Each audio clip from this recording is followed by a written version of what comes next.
Մենք beta արեցինք noise cancellation-ի մեջ, որը դուս եկավ, որ փոքր շուկա է։ Այդտեղ սխալ են արել։ Ինչ չէր Սան Ֆրանցիսկոյում։ Քիչ են հայերը, ավելի քիչ են լավ հայերը։ Մետան 10% իր ամբողջ staff-ի հանեց գործից։ So software engineering is dead. 60-ից 70% traffic-ը ձայնային, որտեղ մարդը խոսում է AI-ի հետ։ Crispy տեխնոլոգիային օգտագործում է։ Ինչու է այդքան քիչ գումար raise արել ձեր ամբողջ պատմության ընթացքում։ Երբ փող ունես, այդքան կրեատիվ իդեաներ չեն գալիս։ Երբ որ չունես ռեսուրս, այդ ժամանակին ամենալավ իդեաները առաջանում։ Դե չունես այդ էգո հասնել, unicorn դառնալ, արագ աճել, դառնալ public ընկերություն։ Իմ նոր թողարկման հյուրն է Դավիթ Բաղդասարյանը, Crispy համահիմնադիր եւ CEO։ Մարդով Հայաստանից կառուցել է AI ստարտափ, որը հիմա ունի ավելի քան 200 միլիոն օգտատեր։ Բայց այս զրույցը միայն հաջողության մասին չէ։ Քննարկել ենք, թե ոնց շահել AI hype-ից, ինչպես զրոյց ստեղծել գլոբալ կազմակերպություն, ինչու ոմանք հիմա շահում են, իսկ ուրիշները կորցնում են պահը, ինչպես չկորցնել սեփական մտածելակերպը, երբ տեխնոլոգիաները սկսում են մտածել քո փոխարեն, ու թե ինչ է պետք այսօր անել, եթե ուզում ես լինել դրա մի մասը։ Անպայման բաժանորդագրվեք ալիքին, որպեսզի բաց չթողնեք նոր թողարկումները։ Գնացինք։ Դավիթ ջան, մերսի շատ որ եկել ես, ժամանակ ես գտել, շատ հետաքրքիր զրույց է լինելու, համոզված եմ։ Ուզում եմ քո հետ խոսամ այսօր AI-ից, ընդհանուր ու Crispy-ից, ձեր ֆունկցիոնալից, ձեր պրոդուկտներից ու ձեր հաջողություններից։ Շնորհակալ եմ։ Նախ ուզում եմ հասկանամ դու ոնց ես վերաբերվում են AI hype-ին, որը հիմա կա, որը ստեղծվել է ձեր պրոդուկտը ստեղծելուց հետո, այսինքն դուք պրոդուկտը ստեղծել եք 2017 թվականին, բայց այդ AI hype-ը սկսվել է երևի 2022-ին, երբ որ նոր OpenAI-ը բացեց իր ChatGPT 3 ու 3.5 մոդելը։ Դե մենք ոչ թե product-ն ենք ստեղծել, այլ ընկերությունն ենք ստեղծել, հետո ընթացքում լիքը product-ներ ենք ստեղծել, չէ։ Այո, այն ժամանակ, երբ որ ստեղծում ենք ընկերությունը, ամեն շատ ավելի բարդ էր, այսինքն մենք ինչ էինք անում, հենց ուղիղ ժամանակում ձայնի, real time voice ու AI-ի ինչ որ բաներ overlap-էր, այսինքն այդտեղ էինք մենք աշխատում, որը շատ քիչ ընկերություններ կային, որ ռիսկ էին անում մտնել այդտեղ, որտեղ ինքը շատ բարդ է։ Ու գործիքակազմը նույնպես շատ աղքատ էր, այսինքն ոնց որ համ machine learning-ի գործիքակազմներ վատը, համ մանավանդ աուդիոյի ոլորտում machine learning շատ քիչ էր, այսինքն ահագին տառապել ենք այդ ժամանակ։ Հիմա շատ ավելի հեշտ է այդ ամեն ինչը, այսինքն գործիքակազմի առումով, հա։ Դրա մասին էլ կարամ պատմեմ, բայց հետո երևի կխոսանք։ Այսինքն, այո, մենք դրա մեջ մտել ենք, բայց լրիվ ուրիշ ոլորտ է դա, քան թե այն, ինչ որ OpenAI արեց 22 թվականին, ChatGPT-ն ինքը տեքստի հետ աշխատանք է։ Եվ այո, ոնց որ ես հարցն էր, թե ոնց են վերաբերվում, շատ լավ են վերաբերվում, որովհետև դե այն ինչ որ հնարավորություն է տալիս մեզ AI-ը անել այսօր օրինակ նույն Crispy-ում, դա աննորմալ, ուղղակի տենց անհավատալի է։ Թե ինչեր են կարողանում անել, բանի արդյունավետության տեսանկյունից, հա, մարդկային արդյունավետության եւ բիզնեսների արդյունավետության տեսանկյունից։ Ուղղակի անհասկանալի է, թե հետո ոնց է լինելու այդ ամեն ինչը։ Այդ հետաքրքիր է, որովհետև դուք օրինակով ցույց ես տալիս, պատմում ես, որ շատերը արդեն գումար են վաստակում, ինչ որ բիզնեսի մեջ են օգտագործում AI, բայց օրինակ Հայաստանում դեռ շատերի համար AI-ը ընդհանրապես chat-ը, որի հետ կարելի է խոսալ, բայց շատերի համար էդ էլ չկա, ու իրանք էդ էլ չեն կիրառում։ Մի հատ կմանրամասնես ոնց ես դու օգտագործում, ոնց է ձեր քո թիմը օգտագործում, ինչ ես մտածում են մարդկանց մասին, ով չի օգտագործում հիմա AI։ Տեսեք, ուրեմն կա 3 этап, հա, 3 ֆազա օգտագործելու։ Ես իմ փորձի վրա ասեմ, առաջինը դա chat-ն է, chat-ը ոնց որ ու չեմ կարող տոկոսով ասել, բայց ահագին մարդկության տոկոս chat-ին access ունի, օգտագործում է։ Chat-ով դու կարող ես հարց ու պատասխան ստանալ, մի քիչ կարող ավելի ասենք advanced բաներ կարողանաս անել, չեմ չբան թեմայի մեջ խորանալի ընդհանրենք, ու ինչը որ օգտակար է։ Ես ամեն օր ոնց որ օգտագործում եմ chat-ի համար, չգիտեմ, պետքա ինչ որ տեքստ ստեղծեմ, հա, որը ոնց որ հեշտ չի տեքստ ստեղծել է անգլերեն մանավանդ, կամ պետք է ինչ որ մարքեթինգ տեքստ հորինես, առաջ այդ ոնց որ կային այդպիսի մասնագետներ, դու ոնց որ ասում ես ինչ ես ուզում, իրենք այդ բառերով լավ կարող են այն նկարագրել, Հիմա այդ ընդհանրապես այդ մասնագիտությունը կարելի ասել չկա։ Copywriting-ի մասին է խոսքը։ Մենակ copywriting չի, ասենք positioning, messaging։ Position messaging իհարկե կա, շատ կարևոր մասնագիտություն է, բայց նկատինը միգուցե հա copywriting-ն է, այտենց marketing, ամեն դեպքում marketing-ում աշխատողներն էին, ովքեր կարողանում լավ անգլերեն գիտեին ու լավ տերմինոլոգիա գիտեին, ու քեզ շատ կարևոր է թե դու ոնց ես հա քո խոսքը ասում մարքեթինգում, այդ իրանք էին անում։ Հիմա բացարձակապես այդ ոնց որ ուղղակի պետք չի, որովհետև ուղղակի կարող ես chat-ի միջոցով դա անել, ասես ուզում եմ սա ասեմ, 5 տարբերակ դու տալիս է, որը որ հավանում ես դու կամ չես հավանում, ասում ես չէ, մի քիչ էլ սենց, բայց այդ շատ արագ կարողանում ես անել։ Կամ ինչ որ տեքստ պետքա գեներացնել, հա դրանից բնականաբար շատ լավ է chat-ը, բայց ինքը լիմիտներ ունի, հա, տենց գալիս ես ոնց որ օգուտը քեզ տալիս է, բայց այդտեղ վերջանում է։ Երկրորդ ֆազան դա իմ դեպքում ամեն դեպքում եղավ, երբ որ Claude Cowork սկսեցի օգտագործել։ Claude-ը դա Anthropic ընկերության ոնց որ ChatGPT-ն է, իրանք մի հատ շատ կարևոր ինովացիա արեցին, Claude Code կոչվող product-ն է, որը ծրագրավորների համար էր ստեղծված, որ հենց քո կոմպյուտերի ֆայլերի հետ է ինքը աշխատում, այսինքն տերմինալում է աշխատում, այդ այնպես այդ ոնց որ մարդիկ հետ գնացին դեպի տերմինալ, հա, ու ինքը շատ մեծ success ունեցավ, շատ մեծ, այս մի տարի է, էլի։ Հետո իրանք հասկացան, որ շատ մարդիկ հենց այդ ծրագրավորների համար ստեղծված գործիքը օգտագործում են ուրիշ բաների համար եւս, ու այդ ոնց որ նոր product ստեղծեցին, անունը դրեցին Claude Cowork։ Հիմա Claude Cowork-ը աննորմալ աճ ունի, հիմա ու Anthropic-ի աճի մեծամասնությունը հենց այդտեղից է գալիս, Cowork-ից կամ Code-ից։ Իսկ Anthropic-ի աճը ամենաարագն է աշխարհում, որ երբևէ աշխարհի պատմության մեջ եղել է, հա։ Ասենք ամսական մոտ 10 միլիարդ նոր revenue են իրանք ավելացնում։ Ամեն դեպքում ես սկսեցի Cowork-ը օգտագործել, այսինքն ինքը դու կարողանում ես, ինքը աշխատում է ֆոլդերների հետ, քո կոմպյուտերի մեջի դու կարողանում ես այդտեղ ֆայլեր գցես, ինքը այդ ֆայլերի հետ է աշխատում, ոնց որ local, այսինքն քո local ոնց որ համակարգչի մասն է ինքը կազմում։ Հիմա այնքան շատ է իմ առօրյայի մեջ այդ մտած, որ ուղղակի իմ հենց ոնց որ productivity-ն արդյունավետությունը իմ աշխատանքի աննորմալ աճել է։ Իսկ ես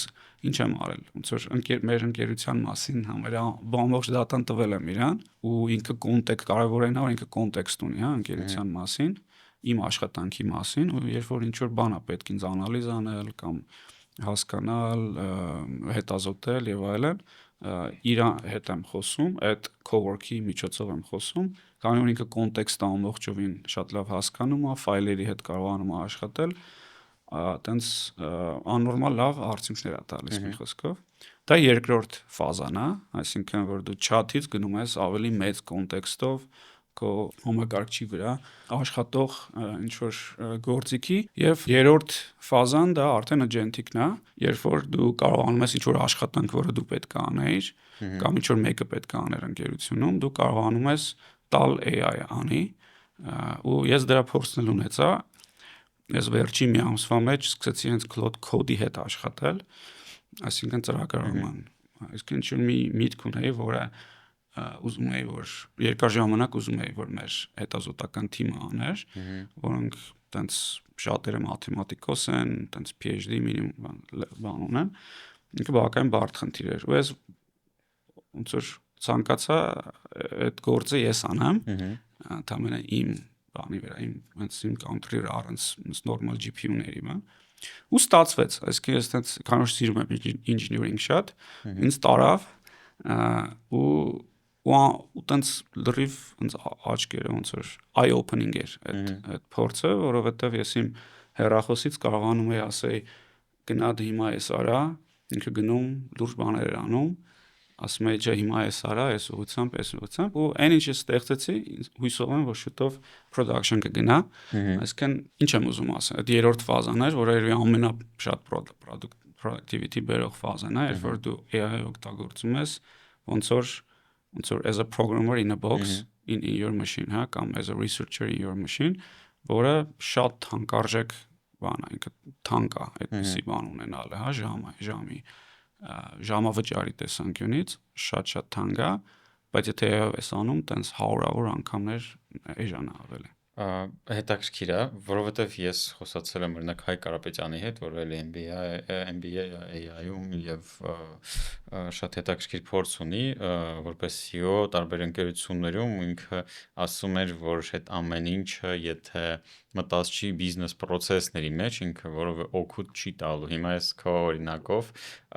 եւս մեկ անգամ համոզվում եմ, որ պարտադիր չի AI-ը մտածի հենց ամբողջ ընկերության բիզնես process-ների մեջ ու անձնական օգտագործումը եւս կարա բերի ընկերությանը օգուտ։ Ես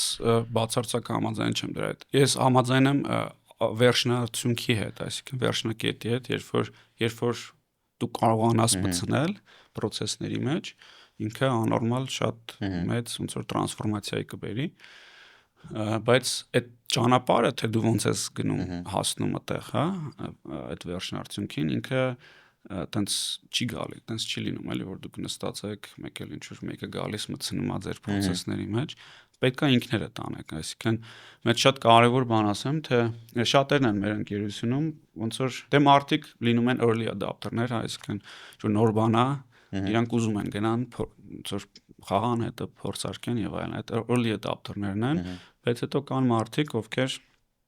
late adopter են, ու այդ նորմալ է, տենց մարդիկ այդպես են։ Շատ հարցերում ես էլ եմ late adopter։ Այդ մարդկանց պետք է անընդհատ փորձես մանավանդ այս AI-ի հարցում, քանի որ ինքը քրիտիկական է դառնում արդյունավետության տեսանկյունից, պետք է անընդհատ խրախուսել, որ իրանք կան օգտագործեն, ու այդ ամենալավ ձևը այն է, որ քո օրինակով ցույց տաս։ Ու մի հատ բան ես հասկացա, որ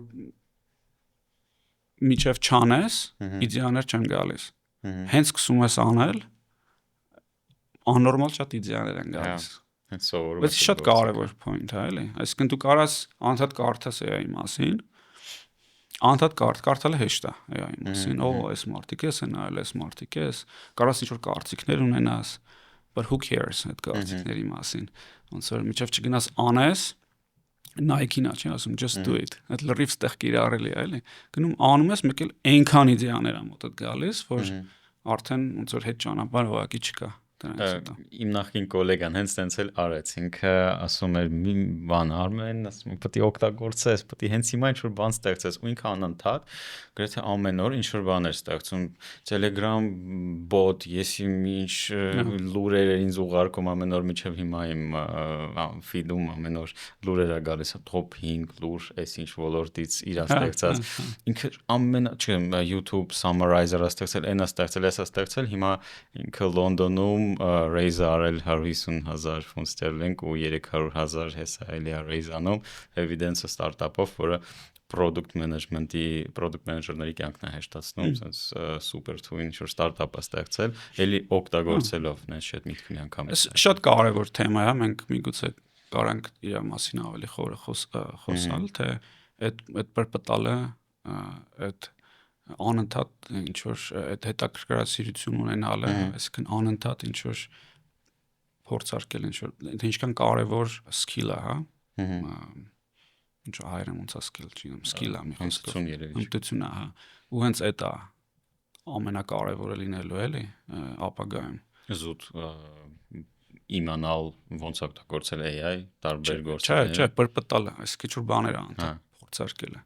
Այսինքն ոչ թե ուղղակի consume անել ինֆորմացիան, այլ վերցնել, գնալ ինչ-որ բան ստեղծես, փորձես, որտեվ այդ ժամանակ են իդեաները գալիս, այդ ժամանակ է value creation-ը տեղի ունենում, հա։ Բայց այստեղ ոնց որ product-ի մոտեցումը մի քիչ ուրիշ է, ոնց որ դու պետքա ինչ-որ միտեղ ունենաս expertise, տեսնես խնդիրը, գնաս լուծես այդ խնդիրը ու պարտադիր չէ AI-ով, իսկ հիմա դու ասում ես просто փորձեք AI AI մի փորձեք, իդեաներ փորձեք։ Այսինքն ես ինչ եմ ասում, ես ասում եմ երբ որ տենց AI-ի միջոցով intelligence-ը, հա, չեմ կարա անդադ թարգմանելով խոսեմ, բայց պետք է տենց բառեր օգտագործեմ։ Այսինքն intelligence-ը եթե էժանանում է, եթե որն է տենց է, աննորմալ խելացի մի հատ գործիք է, որին պետք է սանձել կարողանաս, որտեվ կարող ենք լրիվ համ խելացի է, համ բայց կարա լրիվ հիմարություններ անի, այտենց անդադ անում է հիմարություններ, պետք է կարողանաս սանձես կամ ճիշտ ուղղության վրա դնես, բայց եթե այդ գործիքին access ունես, այդ դեպքում որտեղ է մրցակցությունը, հա, այսինքն ով է առաջ ընկնում, ով է հետ ընկնում, ինձ թվում է առաջ են ընկնում այն մարդիկ, ովքեր անընդհատ գնում պրպտում, այսինքն անընդհատ իրան օգտագործում են, ինչ որ իդեաներ են գնում փորձում կամ անում են գոնե, ոչ թե մենակ իր մասին կարդում են, այլ գնում ինչ որ բան են անում, փորձում, երբ որ փորձում ես, այտենց բան կա հայտնի,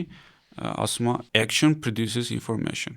Հա, այսինքն դու չես կարող նստած տեղդ ինֆորմացիա ուղղակի կարևոր ինֆորմացիա ստանաս։ Դու նստած տեղդ կարող ես ստանալ ինֆորմացիա, որ ուրիշներն էլ կստանան։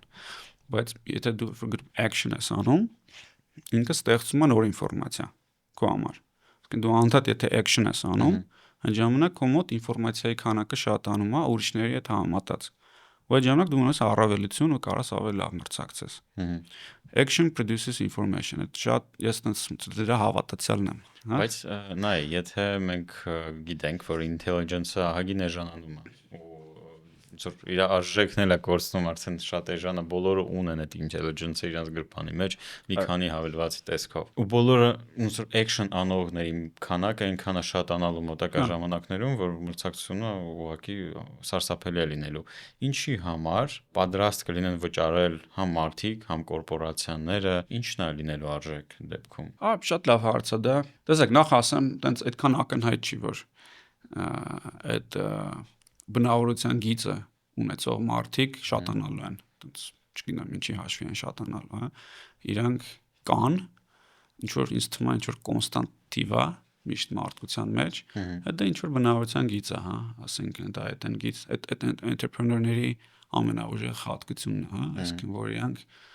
պրպտող են, իրանք ուզում են, այսինքն անդադ ինչ որ բան ստեղծեն, հիմա ես չգիտեմ այդ մարդկանց քանակը շատանում է, թե չեմ կարծում շատանում է, կարող է նույնիսկ նվազի, որովհետև մարդիկ ավելի բան դառնան, lazy դառնան, հա,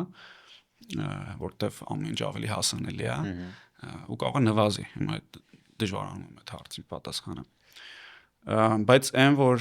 Բայց մյուս կողմից այն մարդիկ, ինչն է հիմա փոխվում, այսինքն կան մարդիկ, ովքեր իրոք ունեն այդ բնավորության գիծը, բայց access չունեին ինչ որ բաները ավելի դժվար էր առաջ։ Օրինակ software ստեղծելը շատ դժվար էր 3 տարի առաջ, թեթև software ստեղծելը, քան հիմա, աննորմալ, 100 անգամ ավելի դժվար էր այդ մարդկանց համար։ Այս ընկերներ ունեմ, ովքեր ծրագրավորող չեն, բայց շատ խելացի են ու կարող ոնց որ լավ իդեաներ ունեն, բայց 3 տարի առաջ իրանք որպեսզի այդ իդեաները անեին, իրանք ինչ պետքա գնային, տենց ինչ որ team, տենց ոնց որ բարդ է այդ process-ը, այսինքն մարդիկ միշտ bottleneck-ն են, էլի։ Դժվար է։ Այդ ոնց որ այդ քայլերը թանկ է ու դժվար է։ Հիմա այդ ասենք մի ընկերս ինքը չլինելով ծրագրավորող, չնայած ծրագրավորները շատ է աշխատել իր կյանքում, բայց ոնց որ երբեք չի կարողացել ինքը այդ ամեն ինչը անի, ինքը հիմա նստած դա անում է մենակով ու իրան պետք չի ծրագրավորող, ու այդ մարդիկ տենց ոնց որ շատ մեծ առավելություն են ստանում, հա, իրանք մի հատ մեծ օղակ ուղղակի գնում է իրանց կյանքից, ու այդ օղակը ահավոր դանդաղացնում էր իրանց։ Հիմա այդ մարդիկ իրանք են շահում ամենաշատը, ու այդ առումով համաձայն եմ քո հետ, որ կան պրպտող մարդիկ, երևի իրանց քանակը նույնն է, բայց բավականին մեծ տոկոս այդ պրպտող մարդկանց շատ ուժեղ գործիքի ոնց որ access ունի, որ էժանացնում ու արագացնում է իրանց աշխատանքը։ Բնականաբար conversion կշատանա ոնց որ դեպի execution-ի քայլը։ 100%, ու հիմա գալով քո ասացին, թե բայդ ինչ անշնակում, հա, ոնց են մրցակցելու։ Ինձ թվում է, որ տենց որ նայենք պատմության տեսանկյունից իդեաների պակաս ոնց որ չկա էլի մարդկության մոտ, հա, այսինքն անընդհատ ոնց որ մենք նույնիսկ չենք էլ սկսել explore անել, հա, universe-ը, այսպես ասած, այնքան իդեաներ կան, այնքան բաներ կա, challenge-ներ կա, որ պետք է մարդիկ հələ դեռ հաղթահարեն, ստեղծեն ու հաղթահարեն, հա, այնքան product-ի իդեաներ կան եւ այլն, որ ուղղակի acceleration-ա տեղի ունենալու, տենց ուղղակի թե ինչքան արագ լինելու է, ոչ մեկ չի կարող պատասխանել այսօր։ Ես նաև բաժանում AI օգտագործողներին, ու AI քննարկողներին երկու մասի։ Մի մասը, ոնց որ ասեց Anthropic-ի հիմնադիրը վերջին ինտերվյուներից մեկում, հավատում եմ, որ AI-ը բերում է ինչ-որ մեծ ցունամի, ու մարդիկ հիմա դա չեն զգում դեռ մինչև վերջ, բայց այն ինչը որ լինելու է մի տարի, երկու տարի հետո, ահա որ է փոխելու ամեն ինչը, այսինքն super game changer է AI-ը, որը կփոխի ամեն ինչ, լրիվ մարդկության կյանքը կփոխվի դրանից։ Իսկ կա մի մասը, որ ասում է, որ okay, ինքը կդառնա commodity, մեր կյանքի մի մաս, մեր գործերի մի մասը կհեշտանա, ու ես օրինակ ավելի ռադիկալ եմ, ես հավատում եմ, որ եթե դու հիմա ոնց որ master չես դառնում այդ դոմեյնում, չես մտնում այդ ոլորտ, ցանկացած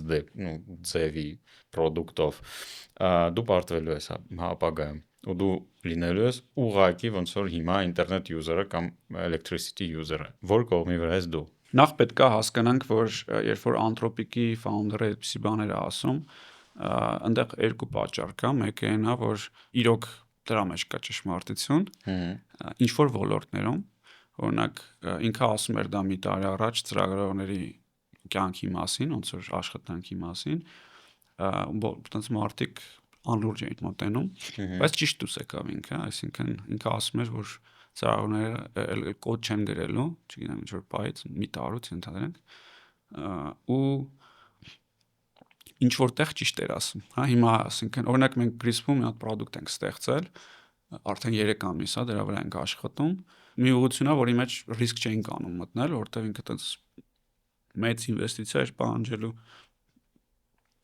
մեծ մրցակցություն եւ այլն, բայց 3 ամիս առաջ սկսեցինք ու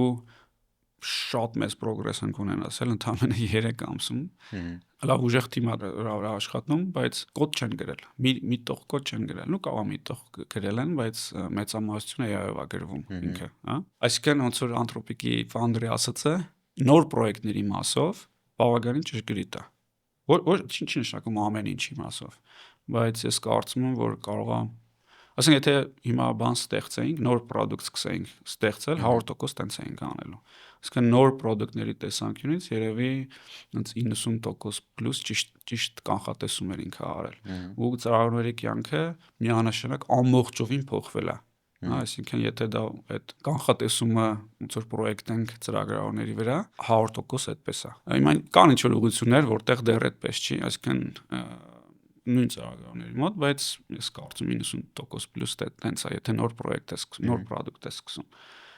բայց դա մենք պետք է նաև հասկանանք, որ դա bubble է, էլի, այսինքն ոնց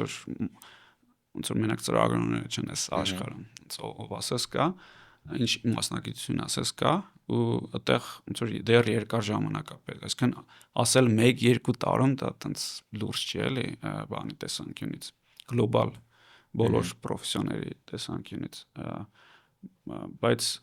knowledge work-ի տեսանկյունից, այսինքն այն մարդիկ, ովքեր հենց ոնց որ գիտելիքի հետ են անդադ աշխատում, անդադ ոնց որ ուղեղով են ոնց որ աշխատանք կատարում, իրանց վրա շատ մեծ ազդեցություն, ոնց որ game life changing ազդեցություն է ունենում։ Հիմա արդյոք դա բերում է նրան, որ ծրագրավորները ավելի քիչ են ծրագրավորում կամ ավելի քիչ են իրանք պետք։ Բացարձակ որևէ evidence չկա դրան, ընդհակառակը։ Հիմա աշխարհում ավելի շատ ծրագրավորներ են պետք, ավելի շատ software է ստեղծվում, եւ այդ տենդենսը ես կարծում եմ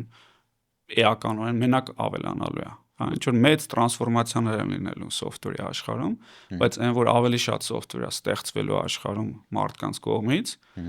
ամենամեջ գրելով էլի, կոդ գրելով, այլ ստեղծվելու։ Այդ բոլոր evidence-ը դրա շուրջ է այսօր։ Բայց մենք հիմա տեսնում ենք ահագին մեծ layoff-ներ, նույն 2 օր առաջ Meta-ն 10% իր ամբողջ staff-ի հանեց գործից, ազատեց, մի քիչ առաջ Oracle-ը ահագին թվերով software developer-ներին է հանում, Amazon-ը վերջի 8 ամիսը մի հատ առանձին թիմ է հատկացրել, որ դոկումենտացնեն կոդը, այսինքն բոլորը պատրաստվում են կրճատել իրանց staff-ը։ Բոլորը չէ, software company-ների մասին ենք խոսում։ Բայց շատ հետաքրքիր տենդենս է, էլի, տեսեք, հիմա տենց ոնց որ նես չի, որ ես գիտեմ ինչա լինելու, ուղղակի տենց խոսում ենք բարձրաձայն, Բայց տեսեք, ոնց է եղել միջև հիմա աշխարհը, էլի, ոնց որ եղել են software ընկերություններ, որոնք ստեղծել են software ու եղել է մնացած աշխարհը, որը օգտագործել է այդ software-ը, հա, իրանց կողմից։ Ինչու՞, որովհետև ստող software ստեղծելը դժվար է ու թանկ է։ Ամեն մեկի խելքի բանը չի եղել։ Ասենք օրինակ, եթե դու բանկ ես ու դու քո ոլորտում առաջատար բանկ ես, դա չի նշանակում, որ դու կարող ես լավ software ստեղծել, չէ՞։ Կամ ուզում ես լավ, որովհետև դա շատ մեծ ներդրում է, հա, այսինքն այդքան ծրագրարող ոնց որ գործի ընդունել, թանկ է դա, իրանց համար լավ պայմաններ ստեղծել, մրցակցել նույն software ստեղծող ընկերությունների հետ, աննորմալ թանկ է եղել։ Հիմա միգուցե դա էժանանում է։ Միգուցե software, միգուցե չէ, 100% software ստեղծելը էժանանում է։ Այսինքն օրինակ, եթե ես կարող եմ իմ լապտոպի վրա train անել մի հատ մոդել, որը ես արել եմ, հա, ուղղակի լինելով Crispy C-on, որ 8 տարի կոդ չէր գրել, էլի, ստեղծել մի հատ մոդել, որը կարող է մեր մոտ գնա production շուտով, դա պլանը էլի, իմ պլանը դա է ամեն դեպքում, հիմա տեստինգ է անցնում։ Այսինքն եթե ես դա եթե չլներ cloud code-ը, հա, դա հնարավոր կլներ անել շատ ավելի թանկ ու դանդաղ, այնց ամիսներ ինձ թվում է, ու ուրիշ բաների հաշվին։ Դա նշանակում է, որ software-ը էժանանում է, software ստեղծելը էժանանում է, հա։ Այսինքն բանկի IT թիմերը իրանք software են ստեղծելու cloud-ի միջոցով։ Հիմա կարելի է մտածել, արդյոք այդ software-ը ամենալավն է անելու, թե չէ, բայց բանկի խնդիրները ինքը կարողանալու է ծույլ այդ նպատակներին հասնել, հա։ Այսինքն այսպիսի կարծիք կա աշխարհում, որ software ստեղծելու կարիքը շատ ավելի շատ է, քան թե այսօր միջև հիմա բավարարվում է, որտեվ թանկ է, եթե ինչ-որ բանը վերցնում, էժանացնում ես, ու դրա կարիքը կա, այդ ուղղակի explode ալնում, շատ ավելի շատ է ստեղծվում դրանից։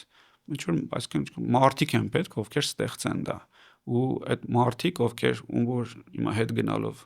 Meta-ի, Amazon-ի layoff արած մարդիկ գնալու են ուրիշ տեղ են աշխատելու։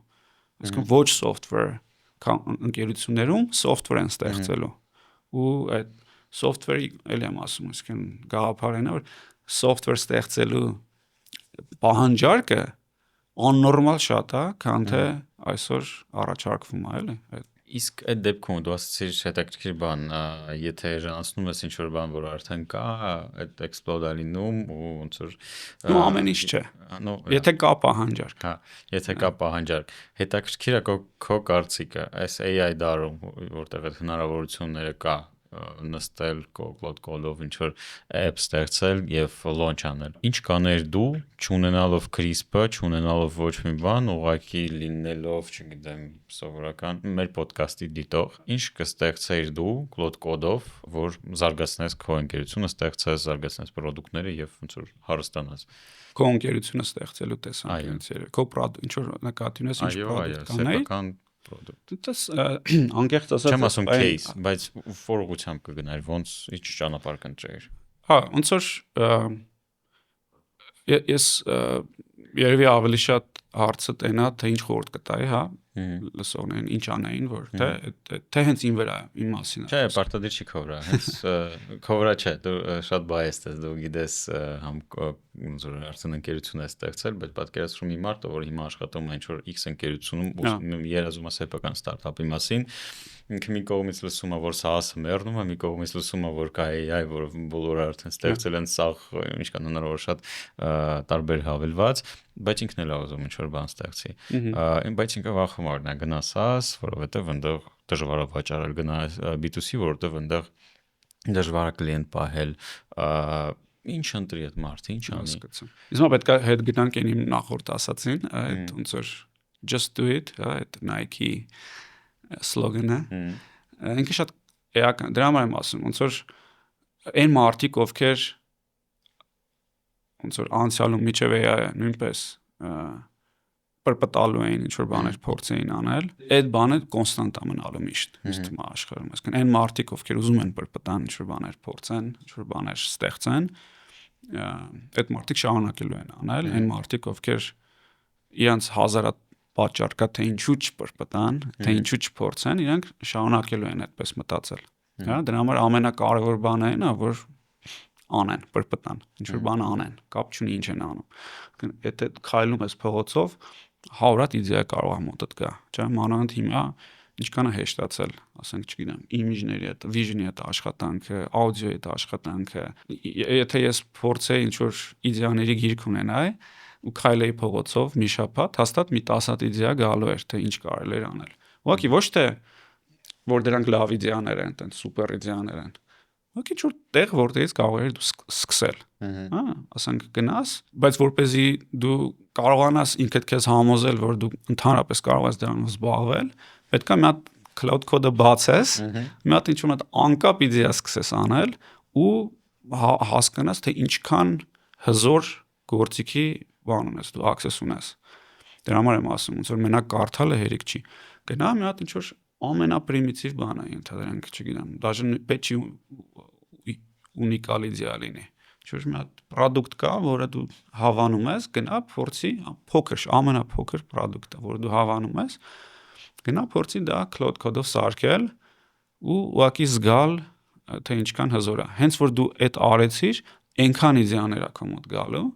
որ պետք չի Դավիթի խորհրդել այդտեղ։ Որ դու հաջորդ բանը պետքա վերցնես անես, հետո հաջորդ բանը պետքա վերցնես անես, ոնց որ քո ընկերներ արել, հա։ Ու գնաս, մեկ էլ հիմա ոչ մեկ չի ասում, որ հաստատ ինչ որ լավ տեղ հասնելու ես, բայց ոնց որ դա շատ ավելի լավ է, քան թե ուղղակի ոչինչ չանես։ Ոնց որ շանսերը շատ ավելի շատ է մեծացնում։ Հետաքրքիր է, բայց մի հատ վերադառնանք CRISP-ին։ Քո ընկերությունը CRISP, դուք machine learning-ով զբաղվում եք 2017 թվականից ու մինչև այդ դու աշխատում ես Twilio-ում լավ position-ի վրա էր, երևի ուներ ինչ-որ բաժնետոմսեր կամ տենց մի բան, ուներ ամերիկյան աշխատավարձ, պայծառ ապագա եւ կարեր ամեն ինչ աներ, շարունակեր, դառնար մտներ top ընկերություններից մեկը, շարունակեր corporate career-ը, բայց դու 3 տարի աշխատեցիր Twilio-ում ու դուրս եկար։ Twilio-ն էլի ընկերություն էր, որը customer care-ով էր զբաղվում ինչքան։ Չէ, ինքը կոմունիկացիայի տենց առաջատար ընկերություն, այսինքն communications platform-ը, հա, ինքը։ Այսինքն նտեղից է եկել այդ idea-ն դրանով զբաղվելու։ Հետաքրքիր, տեսա դու տեսար խնդիրը ու մտածեցիր իր լուծումը աշխատելով ընկերությունում, ոչ թե փորձելով ինչ-որ Նես չէ, որ դա շատ կարևոր բան ես ասում, այսինքն այդ շատ ոնց որ պակասում Հայաստանում, որ քանի որ քիչ ոնց որ մարդիկ ամենալավ ինսայթները, այսպես ասած, իդեաները գալիս են, երբ որ դու ինչ-որ տեղ աշխատում ես, ռեալ բիզնեսում աշխատում ես ու տեսնում ես ինչ-որ խնդիրներ, ու դա այդից է էլի ամենալավ իդեաները գալիս։ Այդ Հայաստանում քանի որ քիչ են տեխնոլոգիական բիզնեսները ներքին շուկայում եւ այլն կամ կիրառելի չեն այդ իդեաները, որ դու ստեղ կտեսնես ավելի համաշխարհային բանում։ Այդ շատ դուրս խնդիր է իհարկե, ստեղի համար։ Բայց միևնույն ժամանակ ուզում ասեմ, որ նենց չէ որ այդ խնդիրը Twilio-ում կար։ Այդ խնդիրը կոնկրետ CRISP-ի դեպքում այդ խնդիրը տենց լրիվ անձնական էր, noise cancellation անենք, անձնական էր, ինձ էր պետք դա, որովհետև նույնիսկ ստեղծելուց հետո ծր Twilio-ում միջև հիմա կարելի ասել, տենց չեն կարողացել իրանց համոզել, որ իրանց մոտ դնեն, միգուցե դա փոխվի շուտով, բայց ուզում ասեմ իրանց մոտ, իրանց նես չէր էլի, որ իրանց մոտ հենց տեսա ավելի շատ անձնական խնդիր էր։ Զգացիր այդ կարիքը։ Հա, ես ոնց որ այդ շատ ոնց որ միշտ պատմում եմ դրա մասին, որ դե մենք Սան Ֆրանցիսկոյում ենք ապրում այդ ժամանակ, իմ թիմը այնտեղ էր, բայց ամառները գալիս ենք Երևան ու այստեղ երեկոյան ժամին պետքա թիմի հետ ինչ որ միտինգներ անեինք, իսկ երեկոյան ժամին Երևանում ամառը ոնց որ տունը չես դուրսնաս ու շատ աղմկոտ էր։ Ու ես ուզում էի տենց մի հատ կնոպկա լիներ, որ սխում էի privacy ունենայի, տենց չիմանային, որ դուրսնեմ։ Դա շատ անձնական էր այդ խնդիրը։ Հետաքրքիր մի հատ էլ հարց կա Ամերիկայի մասին, որ դու հիմա չմենակ միշտ էլ լիքը հայ ինժեներներ կան, որ երազում են Silicon Valley ապրեն աշխատեն, այդտեղ ու դու էլ վերցնում ես, թողնում ես այդտեղի ընկերությունը ու հիմնում ես քո ընկերությունը ու գալիս ես այդտեղ, այդ ընկերությունը հիմնում ես Երևանում, Ինչ է չէ, ես ասեմ պատմությունը, որպեսզի բարձ լինի, էլի։ Մենք ես էլ Աստղիկն էլ կինս։ Մենք շուտվանց էինք մտածում, որ երևի պետքա հետ գանք Հայաստան։ Դա ոնց որ ավելի, չգիտեմ, ավելի երջանիկ կյանք ունենալու, ավելի ոնց որ մեզ ձուկը ջրում ստեղ էինք զգում, ոչ թե այնտեղ, բայց ես շատ սիրում ենք ոնց որ ԱՄՆ-ն, Սան Ֆրանցիսկոն, Կալիֆոռնիան, այսինքն շատ դժվար որոշում էր դա։ Ու ոնց որ այսինքն մենք sense tenants հետ էինք գալու։ Ես նույնիսկ տենց մոտ մի տարի աշխատում էի Twilio-ի management-ի հետ, որ համոզեի իրանց, որ գայս տեղից մի տարի աշխատեի ու տենց ոնց որ գանք մի տարի ապրեինք այստեղ։ Այսինքն հարթ պատճառը ստեղ հետ գալու են չէր, որ ստեղ ընկերություն ստեղծենք, հա։ Իսկ այդ պլաններում այդքան էլ չկար։ Ուղղակի երբ որ վերադարձանք, ինչը որ շատ մեծ որոշում է, կարող ես պատկերացնել, ոնց որ կյանքդ փոխում ես։ Ու ասեմ, այո, բաժնի տոմսեր ունեի Twilio-ում, շատ թանկ արժեին իրանք։ Ու մի մասը արդեն իմն էր, բայց ահագին մասը դեռ իմը պետքա լիներ, ու իրանք այդ ընկերությունները միշտ ավել բաժնի տոմսեր են տալիս, որ դժվար լինի, դժվար որոշում լինի լքելը։ Այսինքն մենք հետ եկանք ու տենց ընդամենը 3 շաբաթ հետո հասկացա, որ պետքա ընկերություն ստեղծել Արտավազդի հետ, բայց էլի մեծ դժվար որոշում էր, որովհետև այդ բաժնի տոմսերը ոնց որ չպետքա վերցնել, շատ մեծ գումարների մասին եմ էլի խոսում, այսինքն բարդ որոշում էր ինքը sense tenants, բայց խնդիրը այն չէր, որ այսինքն ձևակերպումը այնպես չի, որ ընկերություն ստեղծեցինք ու ոնց որ եկանք ստեղ, չէ, մենք ոնց որ հետ էինք վերադառնալու sense tenants, այդ որոշումը կար արդեն, որոշումը այնպեսին էր, որ մի տարով ենք հետ գալու, բայց ինչու է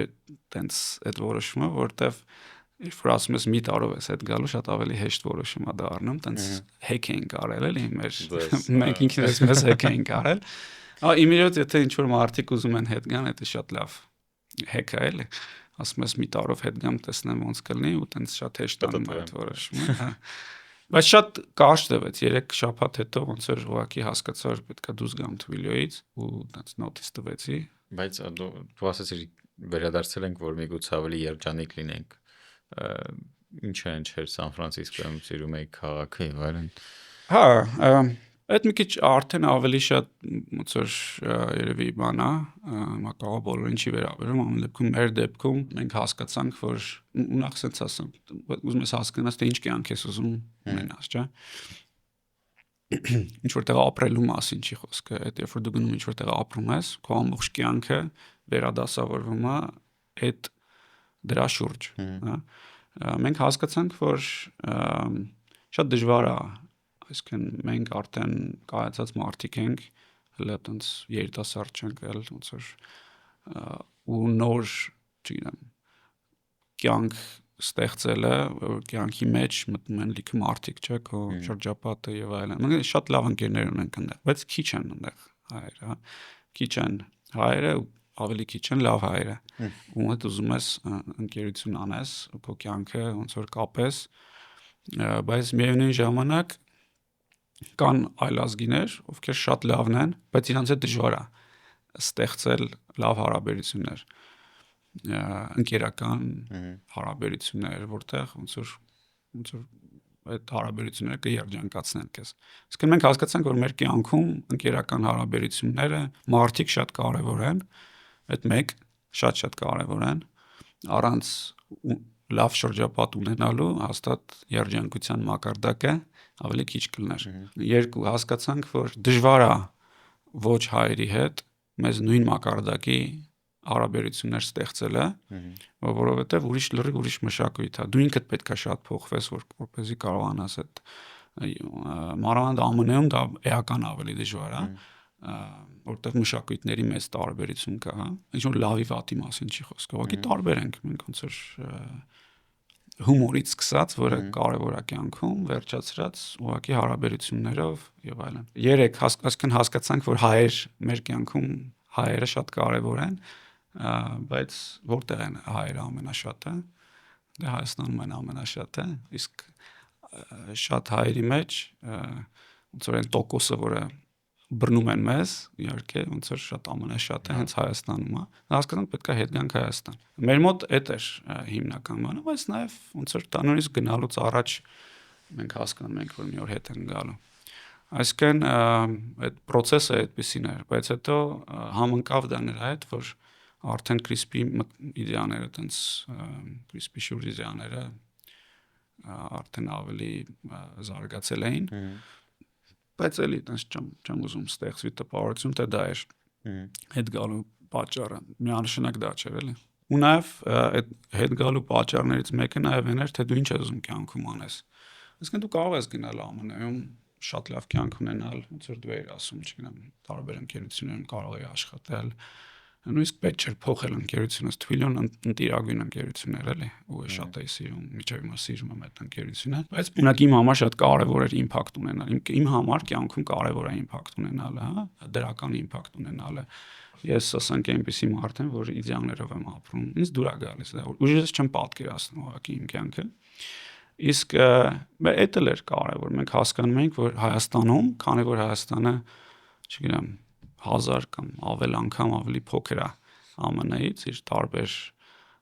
բաներով, ինչ որ բան ստեղծել ու իմպակտ ունենալը շատ ավելի հեշտ է ու հնարավոր է, քան թե ԱՄՆ-ում դու կարող ես անել, դա նույնպես մեծ դեր էր խաղում, ոնց որ հիմ համել աստղիկի կյանքում։ Հա, բայց դու եկել ես Հայաստան ու մեկը worldwide ինչ-որ ազդեցություն ես փորձում ունենաս։ Այսինքն դու ասում ես, հա, ավելի հեշտ է Հայաստանում, բայց դու հայկական շուկայի համար չես աշխատում։ Դու մեկ այստեղից աշխատում ես միջազգայինի համար։ Այս հայկական շուկայի համար պետք չի դու աշխատես, որ իմպակտ ունենաս։ Այսինքն CRISP-ի իմպակտը հանրության վրա Հայաստանում բավականին մեծ է, ես կարծում եմ։ Այսինքն մեր ընկերությունը տենց երկու միսիա, dual mission ընկերություն է, հա, միսիոնը այն է, որ համաշխարհային մակարդակի տեխնոլոգիա ձայնային ոլորտում տեխնոլոգիաներ ստեղծենք եւ ոնց որ ամբողջ աշխարհին հնարավորություն տանք ավելի, չգիտեմ, ավելի մեծ productivity ունենալ ձայնի միջոցով։ Դա է առաջի միսիան է։ Երկրորդ միսիան դա Հայաստանում դա անելն է, հա, այսինքն Հայաստանում անելն է եւ մեծ իմպակտ ունենալն է մարդկանց մտածելակերպի վրա, հնարավորությունների վրա եւ այլն, ու դա այս կարծում եմ մենք շատ լավ անում ենք, որ հենց դրա պատճառներից մեկը նաեւ այն է, որ ես էլ արտավազնել հենց Հայաստանում ենք, չեմ գնում ուրիշ տեղ, անցեր։ Դա շատ լավ օրինակ ենք ցույց տալիս, որ կարելի է Հայաստանում լինել, Երևանում ապրել, լինել բոլորի ոնց որ նման ինչ որ մեկը, բայց ստեղծել համաշխարհային ընկերություն, որը մեծ իմպակտ է ունենում, հա։ Ու ես կարծում դա ամենալավ ֆորմուլան է։ Եթե դու անես մենակ Հայաստանի շուկայի համար, դա երբեք տպավորիչ չի լինելու, էլի, այդքան inspiring չի լինելու։ Բայց դու չես կարծում դուք exception եք, դուք ինչ որ վիժուշի եք։ Չեմ կարծում, որ շատ բարդ է իրականում այս, ոնց որ ռեալ տեսանկյունից բարդ ճանապարհ է, հա։ Բայց exception չենք կարծում, միանշանակ սա հնարավոր է ու տեսնում ենք, որ նաև հնարավոր է, շատ լավ ընկերություններ կան ձևավորվում են, բայց քիչ, ու այդ մակարդակի իմպակտով, նու ձեզնից ավել երևի Pixar-ը, ձեզ մոտիկ, որ տենց 200 միլիոն device օգտվի ձեր product-ից, ես չգիտեմ, դրա համար ստեղից հետևություն, որ դուք exception եք։ Դե կան ինչ-որ ընկերություն, հույսով ենք, որ ավելի շատ կլինեն, դե հիմա տենց Գիտեք, իմ կարծիքով ճիշտ ֆորմուլան հետևյալն է։ Դու քո սանդղակը պետքա միշտ դնես միջազգային մակարդակը, ոչ թե Հայաստանում մակարդակը։ Այդ շատ կարևոր է այդ կոնցեպտը։ Այսինքն, եթե ինչ-որ բանում ուզում ես լավը լինես, պետքա միշտ համաշխարհային մակարդակում դնես քո սանդղակը։ Որովհետև բացառվում է, որ դու կլինես ինչ-որ մեծ բան կարողանաս անել, եթե Հայաստանի շուկան դնես քո սանդղակը, ու այսքան շատ լավ էֆեկտներ կան, հետևանքներ կան, որ դու բարձրացնում ես սանդղակը, ու լինես այստեղ, այդ երկուսն է, ոնց որ playbook-ը, այսպես ասած։ Արտավազդի հետ որ հիմնել եք ընկերությունը, նայել եմ background-ը, համ Արտավազդի, համ քոնը, եմ էլ Արտավազդի մոտ եւ մաթեմ քո մոտ software engineering, business-ի մարդ չկա, ձեր թիմում չկար այն ժամանակ։ Ես համաձայն չեմ այդ բանի հետ, Արտավազդը ոնց որ այտենց 18 տարեկան։ Ինքը երբեք չի աշխատել որևէ ուրիշ ընկերության համար։ Հենց ինչը որ շատ ունիկալ է, էլի։ Ես ընդհանրապես դրա հակառակն եմ եղել։ Ես գնացել եմ, իմ ծնողները ինձ ասել են, լավ աշխատանք կգտնես, բան կունենաս, հանգիստ կյանք կունենաս, կարիերա կունենաս եւ այլն։ Ինքը լրիվ ուրիշ ձևով է ոնց որ եղել 18 տարեկանից կամ 17, չգիտեմ, անկերություն է ստեղծել ու անընդհատ ինչ որ entrepreneurship-ով զբաղվել, լրիվ ուրիշ ճանապարհներ են դրանք ու կարծում եմ, որ այդ երկուսս իրար լիքը ոնց որ բան են կարել։ Այդ երկու փորձն էլ շատ կարևոր է, հա։ Այսինքն ինքը անելով Հայաստանում ընկերություններ լիքը բան չի տեսել միջազգային մակարդակում եւ այլն։ Ես էլ, բայց ես չեմ արել ընկերություններ, բայց շատ մեծ փորձ եմ հավաքել ոնց ամերիկյան լավագույն ընկերություններում, հա, ու այդ ոնց որ համակցությունը շատ լավն էր մեր դեպքում։ Ինչքան է ձեր ճանապարհը փոխվել Skydeck-ից հետո։ Որովհետեւ դուք առաջին ընկերությունն եք հայկական, որը Skydeck-ում հայտնվել է ընդհանրապես։ Ու Skydeck-ը, ասենք, որ ակսելերատոր է, հա, Berkeley-ում գործող ստարտափ ակսելերատոր է։ Հետաքրքիր պատմություն էր Skydeck-ը մեզ մոտ։ Մենք երբ որ ընդունվում էինք Skydeck կամ դիմում էինք Skydeck, տենց բավականին անլուրջ էինք մոտենում այդ process-ին։ Ասացինք դե կանենք, հետաքրքիր է, փորձա, բայց դժվար է գնանք։ Տենց միամիտ էինք էլի բավականին։ Ու երբ որ անցանք, ասացինք դե չենք անելու։ Հետո ընդեղի այդ fund manager-ը սկսեց մեզ համոզել, որ չէ անենք։ Ու այդ ժամանակ մի advisor ունենք, տենց հնդիկ ինքն էլ ԱՄՆ-ում, ինձ իր հետ խոսացի, ասաց դե կամ կարակ ձեր գարաժում նստեք ինչ որ բաներ անեք։ Այդ ձևով ասեց, ոնց որ կամ էլ կարակ գաք ինչ որ փորձեք Ամերիկայում ինչ որ չգիտեմ լավ միգուցե լավ խորհուրդներ ստանաք, բան այդ ակսելերացիայով անցնելու, այդ շատ կարևոր խորհուրդ էր էլի մեզ, ոնց որ դրանից հետո որոշեցինք անել ու եթե չանենք, կարծում եմ, որ շատ ուրիշ տեղ կլներ CRISP-ը միգուցե չէր լինի, դժվար է ասել ինչ կլիներ, բայց Skydeck-ը մեր համար կարևոր էր, որովհետև ընդհանրապես ցանկացած ակսելերատոր ինքը ամենալավ ակսելերատորը չի, sense ասեմ, էլի ոնց որ ինքը չգիտեմ, կարող է top 10-ի մեջ է, բայց վերջերում ԱՄՆ-ում այն ժամանակ մի քիչ ավելի առաջ էր, կարծում եմ, հիմա տենց չեմ կարող ասեմ, բայց ինքը մի քանի բան բերեց մեզ, նախ հաստատ credibility բերեց, այդ մեկ երկրորդը ամենակարևորը բայց բերեց այն, որ մեզ ինվեստորների network-ի access տվեց, հա, այսինքն մենք շփվեցինք ինվեստորների հետ, որոնց հետ շփվելը շատ դժվար կլներ առանց դրա, ու այդ ինվեստորները հենց մեր 100 ռաունդի մեջ ներդրում արեցին, բայց նաև այն որ դիսկոմֆորտ է անդադ պետք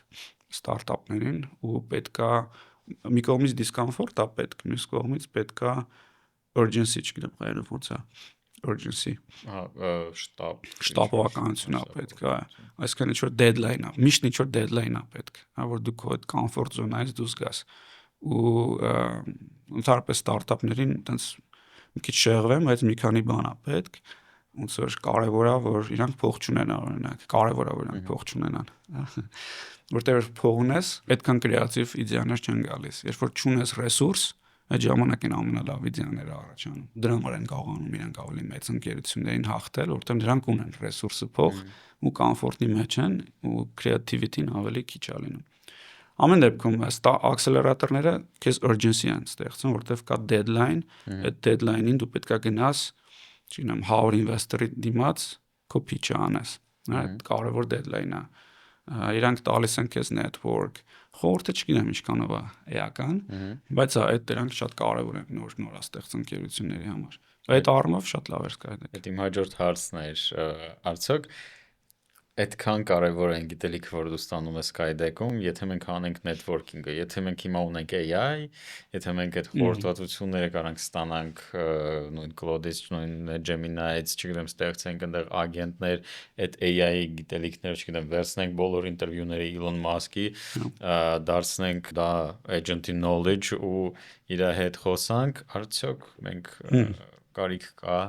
ուր effort գործադրել, որ գնաս Skydeck։ Միանշանակ, եթե ճիշտ օգտագործես AI-ը, լիքը այն խորհուրդները, որ քեզ տալու են ինչ որ մարդիկ,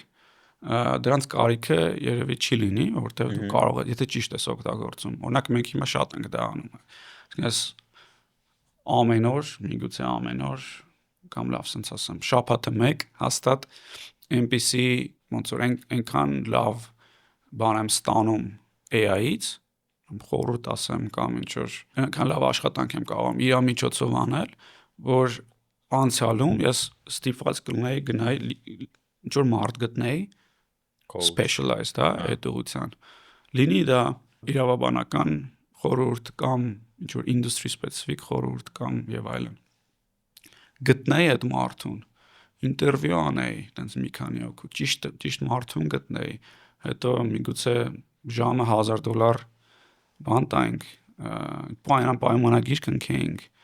հետո մի 3 ամիս հետո աշխատեի, այդ խորհուրդը նորմալ ստանայի, հետո ինքը կոնտեքստ ստանար մեր մասին, հա, որ կարողանար ճշգրիտ այսինքն այդ առումով շատ մեծ արդյունավետություն ա բերում AI, հա, որտեվ ոնց որ պատկերացրեք ինչքան բարդ բան նկարագրեցին, որ համեմատած նրան, որ chat ես անում հետը 20 րոպե հետո ստանում ես պատասխանը։ Այդ առումով եթե ճիշտ ես օգտագործում, իհարկե այդ մասը ոնց որ accelerator-ի կարա ինչ որ տեղ կչացնի, բայց accelerator-ի այդ urgency-ն ինքը երբեք չի փոխի։ Urgency-ն է ամենակարևորը, այսինքն որ ինչու է օրինակ Y կոմբինատորը այդքան լավ է, հա։ Y կոմբինատորում հայտնվում են, չեմ ուզում ասեմ լավագույն, բայց top founder-ներ են անդադ հայտնվում։ Երբ որ դու գնում ես Y կոմբինատոր, դու շրջապատված ես լինում top founder-ներով։ Ու իրանք, ասենք ամեն շաբաթ դու պետքա գաս ինչ որ քո վրա ինչ որ նպատակ են։ Դու ես ոչ թե։ Դու գնում ինչ որ ասում ես, ես այս շաբաթ եմ անելու կամ այս մի ամիսը պետքա այս անեմ, այս արդյունքները ստանամ։ Հա, commitment ես տալիս բոլորի դիմաց, ու իրանք random մարդիկ չեն, իրանք top founder-ներ են, այսինքն դու ոնց որ ամենալավ դասարանում ես հայտնվել, ովքեր են ամենաթույն օլիմպիադայում ամենալավ արդյունքներն են տալիս, ու դու էլ պետքա գնաս այդպիսի բան։ Հետո որ դու չես հասնում քո արդյունքին, դու քեզ վատ ես գնում ես, ոնց որ loser լինես, էլի։ Այսինքն ահա որ մեծ քո վրա pressure-ը, ճնշում է։ AI-ը քեզ երբեք չի անելու դա։ Այդ մարդիկ են մենակ անելու, հա։ Այդ պետքա շատ կարևոր բան է հասկանանք, երբ որ էլի հետ գալով իմ մտքին, որ AI-ը լիքը քեզ intelligence-ա տալիս, բայց ով է քեզ մոտիվացնում։ Ով է պրպտելու այդ բանը քո մեջ բերելու։ Այդ կամ կա կամ չկա, կամ քիչ է կամ շատ է։ Հա, այսինքն շատ բան չի փոխվելու այդ առումով, որտեվ բոլորը access ունեն այդ intelligence-ին AI-ին, հա։ Ընդհակառակը այն մարդիկ, ովքեր պրպտող են, իրանք կարողանալու են ավելի շատ պրպտալ, ավելի արագ լինել, ավելի շատ բաների հասնել, քան այն մարդիկ, ովքեր չեն անում, չունեն այդ բնավորության գիծը։ So դրա համար այդ տեսանկյունից շատ բան չի փոխվելու, նույն ասենք ինվեստորների network-ին access-ը չի փոխվելու, այսինքն այդ accelerator-ները շարունակելու են կարևոր լինել։ Հետաքրքիր է այդ ինչ որ դասցիր այդ pressure-ի մասին, այդ green light culture-ը, որը կա product management, product-ային ընկերությունների մոտ, որ product manager-ը հավաքում ասած բոլոր top manager-ներին, ու հենց իրանց մոտ ասում է ինչ եմ արել վերջին, չգիտեմ, մի ամիսը, ինչ եմ անելու հաջորդ ամսվա մեջ, ինչ արդյունքներ եմ բերելու ես հաջորդ ամսվա մեջ, ու այդ ոնց որ էլի public commitment-ը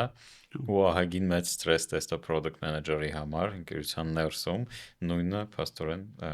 նույն լոգիկայով աշխատում է Y կոմբինատորը կամ տենց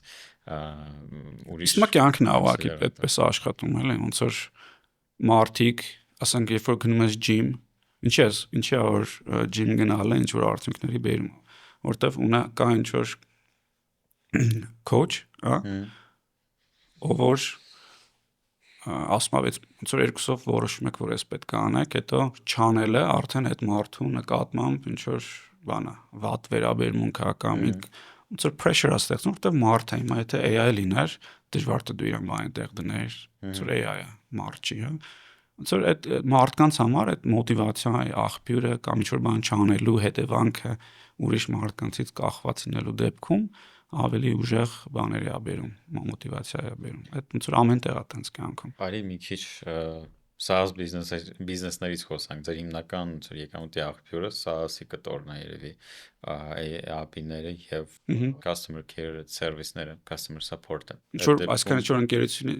software-ը պետք, դու ինչ-որ որպես service ես դա իրանց տալիս, չէ, իրանք քեզ գումար են տալիս, սովորաբար subscription based է լինում դա։ Այսինքն իրանք քեզ ամսական կամ տարեկան գումար են տալիս, որ դու ես software-ը as a service իրանց տաս։ Հա, այդ կարևոր սահմանում է, որտեվ երևի ասելու ես, որ SaaS-ը վատ վիճակում է։ Այո։ Ոնց որ դրա մասին պետք է խոսանք, բայց պետք է հասկանանք ինչի է վատ վիճակում, բայց այդ մոդելը, այդ B2B մասին չի։ B2B-ն շատ լայն է ստացվում, արի շուտի ճիշտ ես ասել, սահմանենք։ Ու ասելու եմ, որ վատ վիճակում է, ոչ թե ես եմ ասելու, այլ Anthropic-ի նույնիսկ եմ ասում, որ վատ վիճակում։ Շուկան է ցույց տալիս, այս պահին ամեն դեպքում է։ Բայց միևնույնը բոլորը փորձում են SaaS product ստեղծեն հիմա։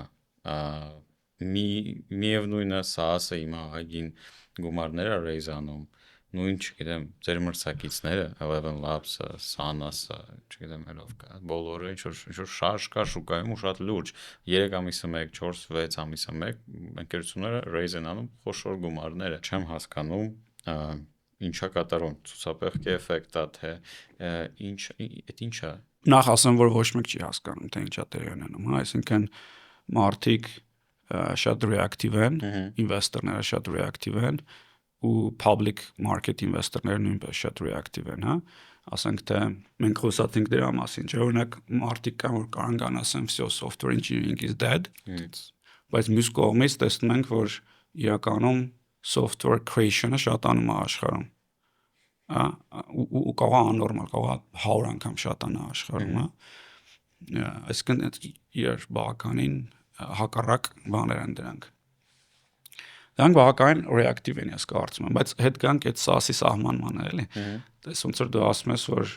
SaaS-ը, այսինքն software as a service, ինքը ռիսկի տակ է։ Պետք է պատմականորեն հասկանանք ընդհանրապես software-ը ոնց է ստեղծվում։ Առաջ նորից software ստեղծող ընկերությունները, ասենք IBM-ը, հա, որ software-ը ստեղծում, ինքը ստեղծում էր մի հատ software, որը գալիս էր,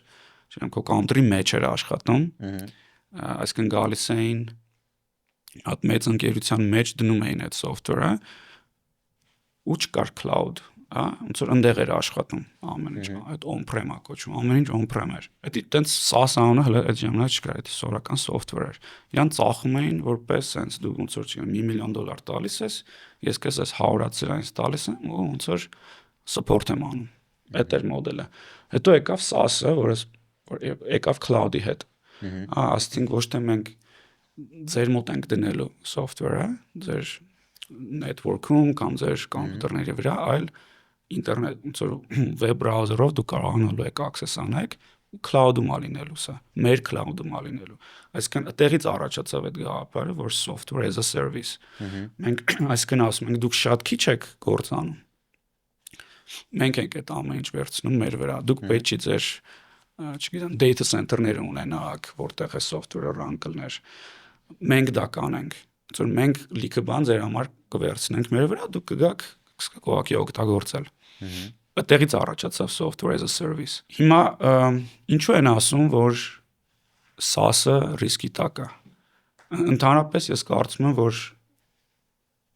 այդ ասածը այն չի, որ հենց SaaS-ն է ռիսկի տակ։ Ավելի շատ ես կարծում խնդիրն է, որ software-ն է ասում են ռիսկի տակ։ Ընդհանրապես ասում են, որ software ստեղծելն է ռիսկի տակ։ Այդ խոսացինք դրա մասին, էլի, որովհետև հեշտացել է software ստեղծելը։ Օրինակ 10 տարուց ենթադրենք ինչ որ մի բանկ կամ կապ չունի, ինչ որ Nike-ին ենթադրենք, բոտաս արտադրող ընկերությունը։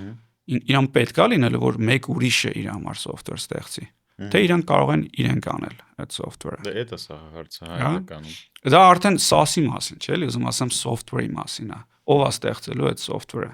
Արդյոք IBM-ը, Oracle-ը կամ Crisp-ն է ստեղծելու այդ software-ը, թե այդ ընկերությունները արդեն կարող են դա անել։ Իսկ մաս ստեղ է ավելի շատ ոնց որ այդ խնդիրը, ու երբ որ Claude-ը գալիս ասում է, գիտես ինչ, ես հիմա դիզայնել կարամ անեմ, հա, Claude Design launch արեց, չէ՞, մի քանի օր առաջ։ Այդտեղ հարցը առաջանում, արդյոք Figma-ն որպես ընկերություն իր ապագան ինչա լինելու։ Ու քանի որ Figma-ն Figma-ն էլ է SaaS ուղղակի, Claude-ն էլ է SaaS, երկուսն էլ SaaS են։ Հա, բայց հիմա Claude-ը ինչ է, Claude-ը հնարավորություն է տալիս ընկերություններին իրանք անեն դիզայնը, ոչ թե Figma-ի միջոցով, այլ նույն Claude-ի հետ կարող են դա անել։ Նույն subscription-ի տակ, որ Claude-ը այսօր ունի։ Այսինքն Figma-ի դերն է այդտեղ հարցական լինում։ Դրա համար Figma-ի ակցիաները իջնում են։ Ստացվում է, որ լինելու է ինչ-որ monopolist, որը տալիս է բոլորին solution, որի միջոցով բոլորը կարան ուղղակի ստեղծեն իրանց համար, արդեն ոչ թե այդ ընկերությունները առանձին, այլ որպես feature, որպես product ստեղծեն իրանց ներսում են, ինչ որ իրանց պետք է։ Ու ինձ թվում է լիքը ստարտափներ եւ փոքրիկ ընկերություններ այդտեղից կտուժվեն։ Չգիտեմ, այդ դժվար է ասել։ Շատ բարդ է հասկանալ, կարող է, չէ։ Հա, շատ բարդ է հասկանալ ինչա կատարվում։ Շատ մեծ տրանսֆորմացիա է, էլի, սա այս գաղափարը, որի մասին հենց նոր խոսացինք, ինքը ոչ մեկ չի կարողանում կանխատեսել սրա վերջն արդյունքը, էլի։ Այսինքն հիմա շատ մեծ բեթա արվում նրա վրա, որ ասենք Anthropic-ը, Google-ը, OpenAI, որոնք այդ մոդելների նաև ստեղծողներն են, չէ՞, լավագույն LLM-ների, այսինքն այդ intelligence-ի ստեղծողներն են, իրանք կարողանալու են ամբողջ value-ն իրանց ագնալու, որովհետև այդ ընկերությունները այդ մոդելների հիման վրա իրանց ներքին software-ն են ստեղծելու։ Ու այն middleman-ը cut են անելու middleman-ին։ Այդ middleman-ը ստեղ Figma-ն է, միգուցե Crisp-ն է, Salesforce-ն է, ստարտափներն են, բայց դա մի թեորիան է, մյուսը այն է, որ կյանքը այդքան էլ հեշտ չի, էլի, ասենք software ստեղծելը այդքան էլ հեշտ չի, կա խորություն, օրինակ Crisp-ը, ինչի ենք մենք վստահ, որ Crisp-ի ապագան լավ է, որտեղ մենք շատ մեծ խորություն ունենք, ինչ որ մի ոլորտում, մենք ուղիղ real-time voice AI-ում շատ խորը գիտելիքներ ու բան ունենք, հա, ասենք նյուանսները հասկանում ենք, այդ complexity-ն հասկանում ենք, ասենք բանկի կամ Nike-ի աշխատողները երբեք չեն հասկանալու այդ նյուանսները։ Այդ առումով այդտեղ ոնց որ մենք value ենք տալիս։ Բայց դու ինքդ ասացիր, որ դու Claude-ով շատ արագ ինչ որ product ստեղծեցիր, ինչու՞ չի կարա Nike-ի, ինչ որ Nike-ից ինչ որ մեկը hire-անի Crisp-ի աշխատողին, որ in-house այդ Claude code-ով նույն իրանց product-ները ստեղծի։ Կարա, այդտեղ ավելի շատ ոնց որ հարց առաջանում Nike-ին ուզում է դա թե չէ, այսինքն build or buy decision-ն է, որը միշտ կա, չէ, այսինքն եթե ինչ-որ բան ես ուզում առնես as an enterprise, դու ուզում ես ծոր որտեղ միշտ ինչ-որ մեկը կա, քո թիմում ասում են դե մենք կսարքենք, դու ասում ես չէ, բան, գնանք առնենք, չէ, ասում հիմա այդ դեբատը ավելի շատ է լինում իհարկե, ոնց որ գնում ասում են ինչ-որ բան առնենք, իր IT թիմը ասում է, չէ, մենք սարքենք, որովհետև Claude-ով կարանք արագ սարքենք։ Հիմա հենց այդտեղ է խնդիրը։ Այսինքն չէ, ինչ-որ մեկը ուզում Salesforce-ը առնի, որը շատ թանկ է, միլիոններ է, հա, ինչ-որ ընկերության համար։ Երբ որ IT թիմը ասում մենք սարքենք Salesforce, դրա պատճառով այդ SaaS տրամադրող ֆիրմաների revenue-ները սկսելու են ընկնել, որտեվ եթե առաջ ավելի հեշտ էր իրանց այդ դիլերը անել, հիմա ավելի դժվարանում է։ Այդտեղ է որ մարքեթը նայում է, ասում է, հոп, մի րոպե, ինչ որ բան է կատարվում շուկայում նոր, եկեք էլ SaaS ընկերությունների այդ valuation-ը, այսինքն ոնց այդ valuation-ը որոշվում, դու ասենք թե 1 միլիարդ revenue ունես, առաջ կարող է միջև 10-ից 20 multiplier իրա վրա տային, ասեն քո valuation-ը 10 միլիարդ է կամ 20 միլիարդ է։ Հիմա գալիս ասում են, չէ, այդքան էլ տենց չի, ասում են դու այդ առավելությունը չունես, եկեք քեզ ասենք 5 multiplier-ը, այսինքն 5x է, այսինքն քո valuation-ը 5 միլիարդ է, ոչ թե 10 միլիարդ է։ Այսինքն ես էլ ասեմ, երևի անցնենք ուրիշ թեմայի, բայց առաջ շատ մեծ բան էին տալիս, պրեմիում էին տալիս այդ SaaS ընկերություններին, որովհետև ասում են շատ լավ բիզնես է, sticky բիզնես է եւ այլն, որտեղ եթե դու չգիտեմ, բոթաս ես արտադրում, քեզ այդ պրեմիումը չեն տալիս։ Ասեն կարող է քո revenue-ի 2x լինի քո valuation-ը, չգիտեմ, էլի Nike-ին ոնց է, Nike-ին երևի շատ ավելի բարձր է իր բրենդի պատճառով։ Բայց հիմա այդ SaaS-ին չեն տալիս այդ պրեմիումը, էլ որտեվ ասում են, չգիտենք, ոնց որ այդքան վստահ չենք, որ դու այդքան այդ պրեմիումը արժանի ես։ Այսինքն այդ vendor lock-in վիճակը էլ չկա, այսինքն ընկերությունների մոտ իրանք կարան հեշտ ազատվեն այդ software-ը։ Թվում է թե չկա, հələ շատ նոր է էլ այս ամեն ինչը։ Okay, այստեղ ֆիքսեցինք, բայց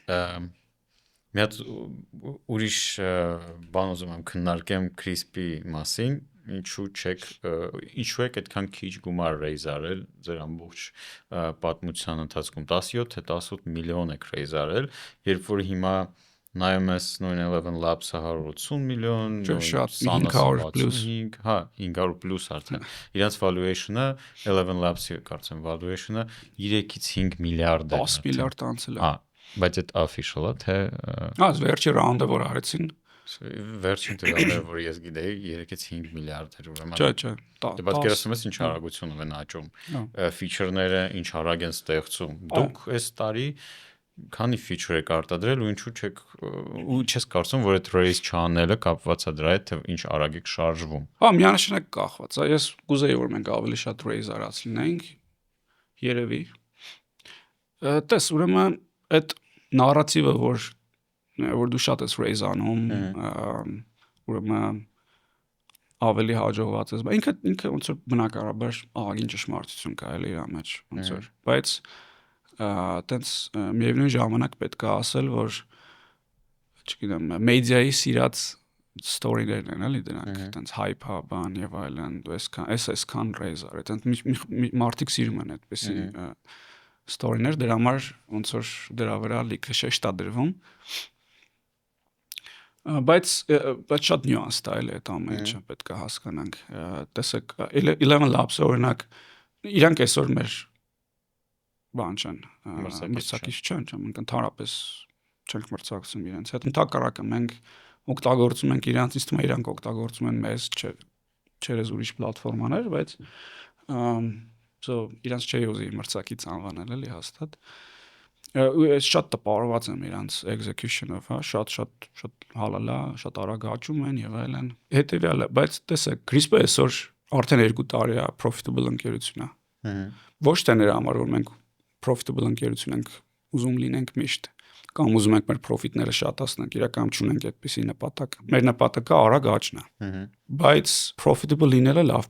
position է, հա, ես միշտ ուզում եմ CRISPR-ը միշտ մի քիչ գոնե profitable լինի, որովհետև քեզ այդ անկախություն է տալիս։ Դու կախված չես լինում ինվեստորներից։ Այդ շատ լավ position է, ընտիր position է, որովհետև դու ես քո ապագայի ոնց որ տերը, հա, այսպես չունես այդ ego հասնել, unicorn դառնալ, արագ աճել, դառնալ սուպեր հայտնի ընկերություն, չունես դու այդ ցանկությունը, դառնալ public ընկերություն։ Դա մեր ճանապարհը։ Ու դա տենց է լինելու է, մենք գնալու ենք մի օր հույս ունենք public ենք դառնալու։ Ես ուզում եմ public ընկերության CEO լինեմ, հա, ոնց որ այդ ինձ հետաքրքիր է։ Մեզ հետաքրքիր է մեծ ընկերություն ստեղծելը, լավ թիմ ստեղծելը, նենց անել, որ մեր մոտից դուրս չգան մարդիկ, միշտ ուզենան մեր հետ աշխատեն, հա, այդ ոնց որ այդ հենց այդ միջուկն է էլի այն ամենաուժը, որը մեզ ամեն օր բան է, drive-ի է բերում։ Այստեղ հարց է, օրինակ եթե CRISPR $100 միլիոն բանկում ունենար այս բան, մենք ինչ կանենք ուրիշ ձև։ Մենք պետք է այդից հարցնենք, հա, ոչ թե նրա համար, որ մեդիան ինչքան մեզ կգովար կամ Արմենը ինչքան ավելի շատ կմտածեր, որ CRISPR հաջողակ է։ $100 միլիոն եթե ունենք բանկում, ինչ ուրիշ ձև կանենք, ես բարձրակես չեմ հարցնում, դու չգիտես դետալները, բայց միգուցե մենք ոչ իման ուրիշ ձև չենք անի։ Ես կարծում եմ, մենք ճիշտ ճանապարհի վրա ենք այսօր։ Ես կարծում եմ, որ կարող է ինչ-որ բաներ ուրիշ ձև անենք իմիջիայից ու կարող հիմարություններ անենք։ Այդ էլ կա։ Երբ որ հետ գալու այն մտքին, հա, որ ստարտափներին պետքա դիսկոմֆորտ ու պետքա հաճախ իրանք փող պետքա չունենան, որպեսզի ամենաէֆեկտիվ ու կրեատիվ լուծումները անընդհատ գտնեն։ Այդ ինձ թվում է շատ խորը միտք է, էլի։ Եթե դու լիքը պատմություններ կան մոդեռն ստարտափ աշխարհում, որտեղ տենց հիմար hype-ի վրա տենց լիքը գումար են իրանք բանել, raise արել ու հիմար որոշումներ են կայացրել ու հետո տենց վարյա գնացել ընկերությունը։ Ես չեմ ասում դա է պատճառը, որ մենք raise չենք անում։ Չէ, մենք կուզենք raise անենք ու աշխատում ենք դրա վրա։ Երբ են ընկերությունները, ասենք ինչու ELM Labs-ը կարողանում այդքան raise անել, որովհետև իրանց աճը շատ արագ տեղի ունեցավ։ Իրանք ճիշտ որոշումներ կայացրեցին։ Այն շուկան, որտեղ իրանք կային, մեծ շուկա է, այսինքն դա text to speech, անից տեքստից ձայն փոխակերպ, որ դու տեքստ ես տալիս, ինքը ձայն է ստեղծում։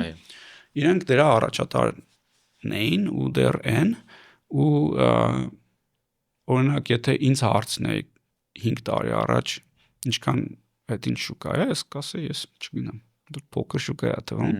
բայց իրանք կարողացան այնպես կանխատեսել ու հասկանալ ու այդ շուկայի մեջ մտան ու ոնց որ ճիշտ որոշումներ արեցին ու շատ մեծ աճ ունեցան այդ շուկայում։ Այդ շուկան ստեղծվեց, չկար այդ շուկան։ Շատ փոքր էր այդ շուկան։ Ինքը ստեղծվեց AI-ի հետ։ Հիմա այսքան օրինակ հետ գնայինք, ասենք, եթե այսքան ինֆորմացիա ունելով հետ գնայինք, օրինակ իհարկե CRISP-ը կգնար այդ տեխնոլոգիայի մեջ ներդրում կկատարեր ու մենք շատ լավ կարայինք ոնց որ բան քաղայինք այդտեղից։ Բայց հենց ծեր տարբեր ընկերություններ տարբեր ինսայթներ ունեն, փորձեր ունեն եւ այլն, հա։ Մենք լինելով ձայնային ոլորտի ոնց որ շատ ուժեղ ընկերություն, օրինակ ճիշտ չընտրեցինք այն շուկան, որի մեջ պետքա բեթանես, հա, այսպես ասած։ Օրինակ այդ հաստատ կարամ ասեմ, ոնց որ մենք բեթա արեցինք noise cancellation-ի մեջ, որը դուս եկա որ փոքր շուկա է։ Հա։ Մենք աննորմալ հաջողված ենք ու հաջողված ենք noise cancellation-ի մեջ, բայց ինքը փոքր շուկա է։ Իսկ փոքր շուկայում դու չես կարող մեծ աճ ունենաս։ Հետաքրքիր է, որ դուք այնքան շատ մարդկանց համար այդ խնդիրը լուծել եք COVID-ի ժամանակ եւ դրանից առաջ եւ դրանից հետո, ոնց որ տպավորություն է ստեղծում, որ դուք եկել եք party-ին առաջինը, բայց ոնց որ բոլոր համով բաները արդեն կերան ուրիշ ընկերություններ։ Այդտեղ սխալ են արել։ Այդտեղ ոնց որ ստրատեգիական տեսանկյունից ուղղակի հիմա հեշտ է հետ նայելով էլի ասել այդ ամեն ինչը։ Այն ժամանակ ընդհանրապես ակնհայտ չէր։ Օրինակ մեզ թվում էր, որ ինքը մեծ խնդիր է, բայց ինչու է ինքը փոքր խնդիր, որովհետև երբ որ մարդիկ խոսում են իրար հետ ու աղմուկ կա, տենց ոնց որ դրա պատճառով փող չեն կորցնում։ Քիչ է էլի որ փող են կորցնում։ Իսկ ամենամեծ շուկան այն ժամանակ էր որ փող ես կորցնում։ Այսինքն այդ ինսայթը այսպես ասած չունեինք, մենք ասում ենք ու ինքը դժվար էր ունենալ այդ ինսայթը, շատ երբ որ շատ փոքր ընկերություն ես, հələ փորձառու ես եւ այլն։ Բայց օրինակ վերեմ,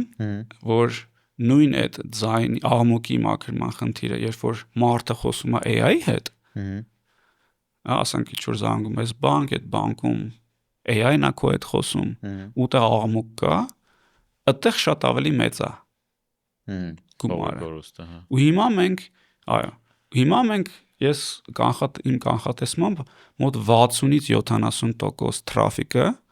ձայնային, որտեղ մարդը խոսում է AI-ի հետ։ Այդ CRISP-ի տեխնոլոգիային օգտագործում այդտեղ։ Պատկերացնեք աշխարհի 60-ից 70%, երբ որ մարդը խոսում է AI-ի հետ, այդ թրաֆիկում CRISP-ի տեխնոլոգիա է դրած, որպեսզի աղմուկները մաքրի, որպեսզի փող չկորցնեն։ Այդ աննորմալ ոնց որ բան է, համ մեծ քանակ է, ու թրաֆիկի, համ ձեռքբերում է, ոնց որ հայկական ընկերության համար, հա։ Բայց մյուս կողմից նայ, դու ասում ես ոնց որ 11 Labs չեք հասցրել, շատ լավ շուկա էր, բայց կողքը կար AI meeting notes, որտեղ կա Granola, որը արդեն benchmark է շուկայի։ Ես օրինակ Granola եմ օգտագործում, չեմ էլ մտածում ամեն meeting-ը ինքը սկսում է ձայնագրել, այդ կպցրածը Claude-ի։ Չի ձայնագրում ինքը, բայց բան անում, չի ձայնագրում, բայց դա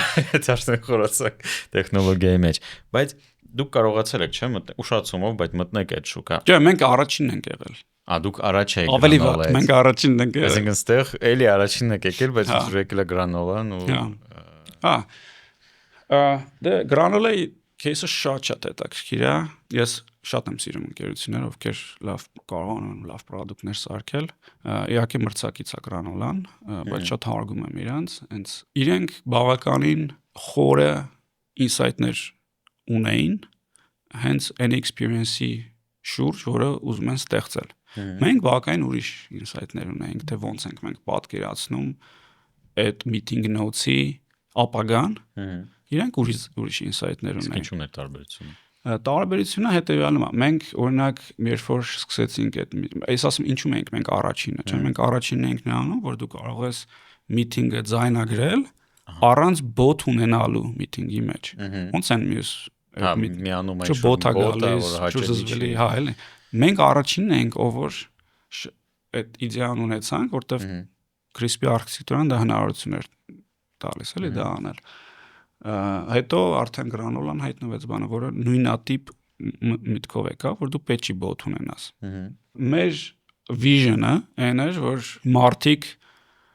ուզենալու են ձայնագրեն բոլոր ոնց որ միտինգները, որտեղ հետո օգտագործեն դա productivity-ին բարձրանար, բայց պետքա դա ավտոնոմ լինի։ Այսինքն դու patch-ի մասնակցես այդ միտինգին, patch-ի active note taking անես, patch-ի note-եր գրես, օրինակ, հա։ Սուր դնում ես ինքը անում է ավտոմատ։ Այդ էր մեր։ Մենք ամեն ինչ ստեղծել ենք Crispy շուրջ, որ ինքը ուզում ես, չգիտեմ, screen-ը ձայնագրի, ուզում ես audio-ն ձայնագրի, transcript-ը անի, հետո note-եր սարքի, բան,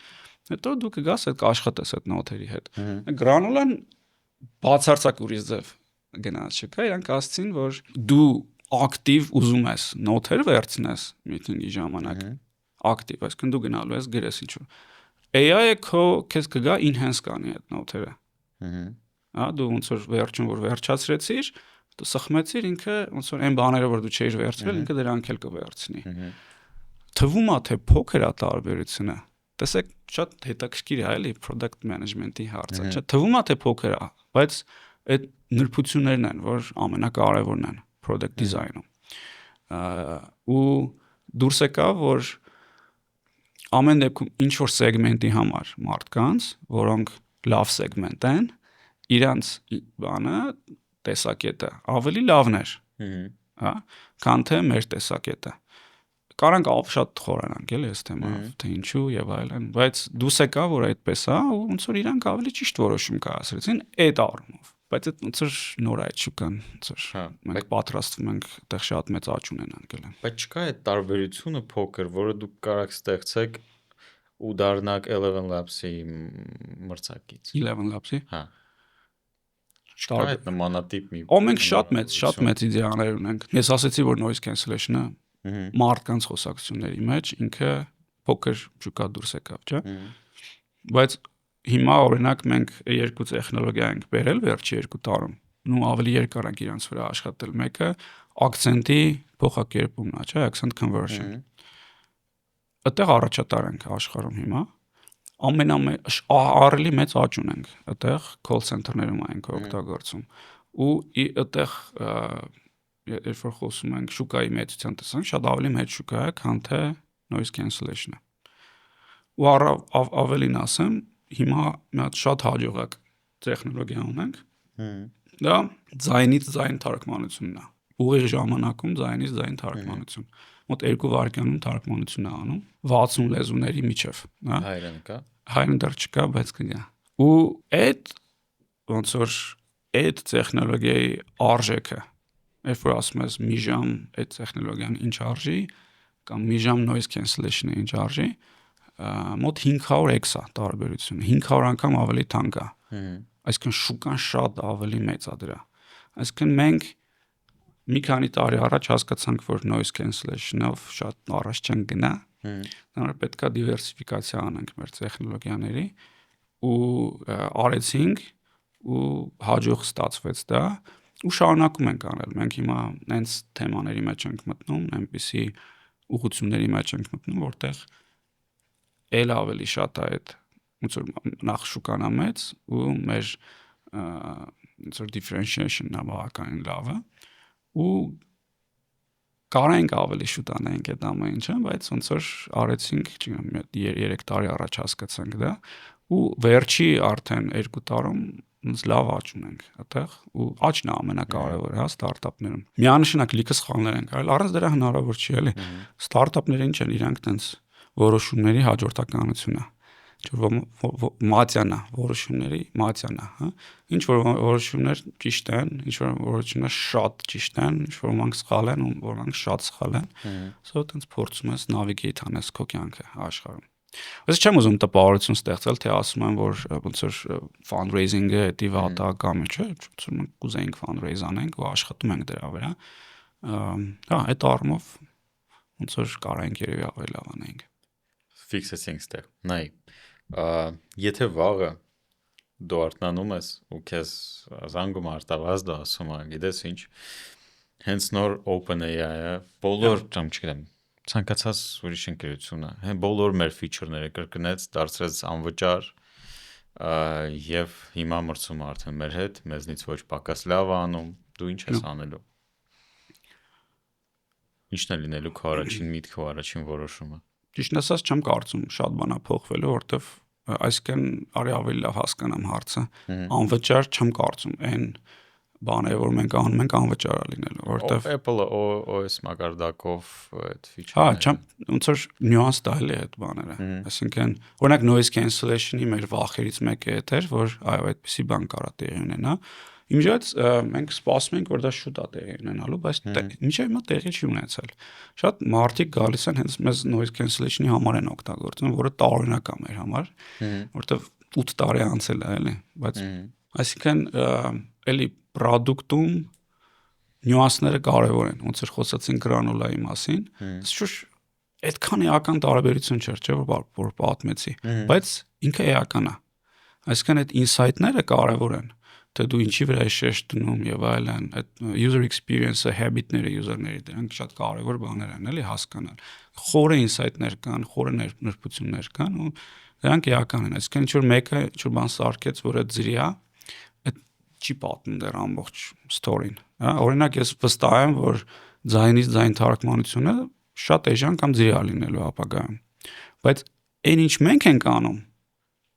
շատ ավելի բարդական ուղղակի ձայնից ձայն թարգմանություն։ Մենք ամենադժվար թարգմանություններն ենք ամենալավը անում։ Հա, օրինակ երբ դու call center-ում թարգմանություն ես անում, եթե մարդը ասեց 543, դու ասցիր թարգմանեցիր 553, դա ամեն ինչ փոխում է։ Հա, ու մենք դրանք ենք ամենալավը անում։ Իսկ դրա մեջ շատ մեծ փող կա։ Հա, շատ մեծ շուկա կա այդտեղ։ Իսկ Apple-ը դա երբեք չի անելու։